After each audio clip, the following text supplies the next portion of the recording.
Otros desaciertos de la Corte Constitucional es aquel, como el establecido en la sentencia T407 de 1992 y reiterada incluso hasta el 2015 en la sentencia T138. Abre comillas. Consiste el ius variandi en la facultad que tiene el patrono de alterar las condiciones de trabajo en cuanto al modo, lugar, cantidad o tiempo de trabajo, y ello en virtud del poder subordinante que ejerce sobre sus trabajadores. Su uso estará determinado por las conveniencias razonables y justas que surgen de las necesidades de la empresa y que de todas maneras, según lo tiene establecido la doctrina y la jurisprudencia, habrá de preservarse el honor, la dignidad, los intereses, los derechos mínimos y seguridad del trabajador, y dentro de las limitaciones que le imponen la ley, el contrato de trabajo, la convención colectiva y el reglamento de trabajo. En este mismo sentido, se estableció en la sentencia T797 del 2005, reiterada en la T682 del 2014. Abro comillas.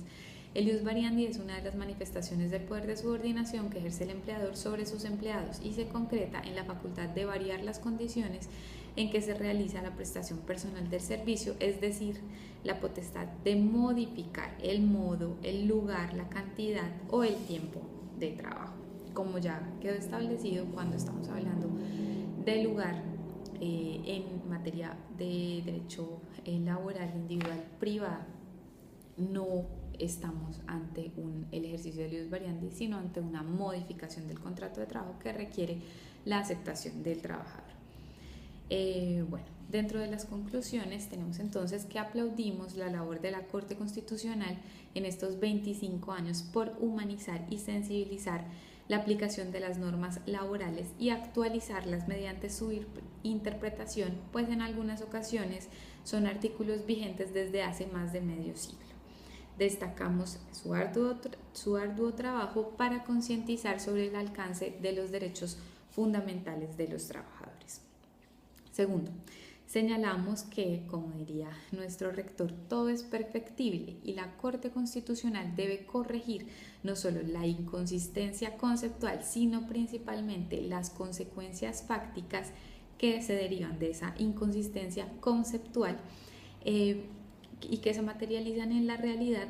como la de definir desde el año 2002 y reiterar hasta la fecha al ius variandi como una modificación contractual cuando en realidad no lo es. Tercero,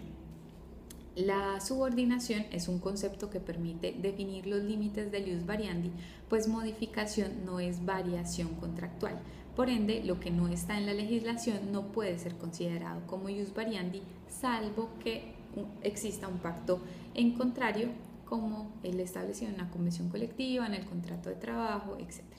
Cuarto, la variación del lugar del trabajo en el régimen laboral privado es en realidad una modificación del contrato, por lo que necesita aceptación del trabajador, salvo que se pacte dentro de los parámetros establecidos por la Corte Constitucional. Y ello es así porque en el artículo 23, literal B, no se hace mención al lugar del trabajo. De acuerdo con la jurisprudencia citada, no basta con pactar cláusulas de aceptación del trabajador a una modificación del lugar de trabajo, pues la Corte Constitucional exige que el ejercicio del poder subordinante no sea arbitrario o injustificado, ni mucho menos que se ejerza de manera discriminatoria, como se establece en la sentencia T682 del 2014. Dicha justificación se exige no solo por la Corte Suprema de Justicia, sino por la Corte Constitucional e incluso con posterioridad se entiende exigida por la misma ley, la Ley 1010 del 2006, en el literal I y en el literal J del artículo 7. ¿Esto qué quiere decir? Y por eso la utilidad de esta conferencia en términos prácticos. Sí, usted es asesor de trabajadores y le llega un caso en donde se materializa un cambio de lugar sin el lugar de trabajo sin el consentimiento del trabajador, se está enfrente entonces a una hipótesis de incumplimiento contractual y procede la indemnización. El punto es que el trabajador podría preferir el mantenimiento del vínculo modificado del contrato antes que perder el empleo, lo que es pues apenas natural. Si usted es asesor de la empresa, ya sabe que debe solicitar la autorización al trabajador para cambiarlo de lugar de trabajo, que esto requiere un consenso entre las partes, y además se le debe recordar a la empresa que en caso de requerimiento judicial y con fundamento no solo en la jurisprudencia de la Corte Constitucional y de la Corte Suprema de Justicia, sino además en la Ley 1010 del 2006, se debe contar con una justificación para demostrar que no se pretende una modificación arbitraria.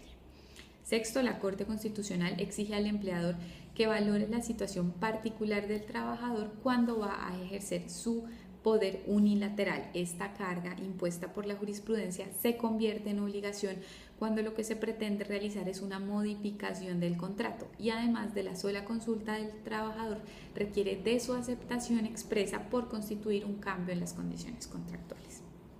Finalmente, en el séptimo, la indemnización por terminación del contrato sin justa causa, entre paréntesis lo que entendemos por el despido indirecto, como consecuencia del incumplimiento contractual, o sea, cuando hay una extralimitación en el ejercicio del ius variandi, se encuentra tarifada por el legislador, pero ello no obsta para que el trabajador demuestre perjuicios adicionales, como ya lo ha venido reconociendo la jurisprudencia. Con esto termino, espero haber sido clara y quedo atenta para resolver las preguntas que se planteen a continuación. Muchas gracias por escucharme.